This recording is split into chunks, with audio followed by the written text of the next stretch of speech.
Hello guys, nagluto nga pala ako ng munggo na may excuse me, na may alugbati. Ayan, kay scroll ko kanina, tiningnan ko kung ano ba ang benefits ng alugbati. Ayan guys, makikita ninyo sa taas kung ano ang benefits ng alugbati.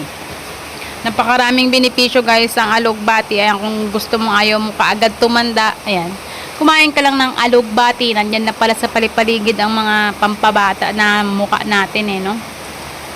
Siyempre, para hindi naman nakakasawa, hinaluan ko pala ng ng karne, siyempre, saka munggo. Ayan nga pala, kung may nakita kayo guys, bakit may tinidor dyan?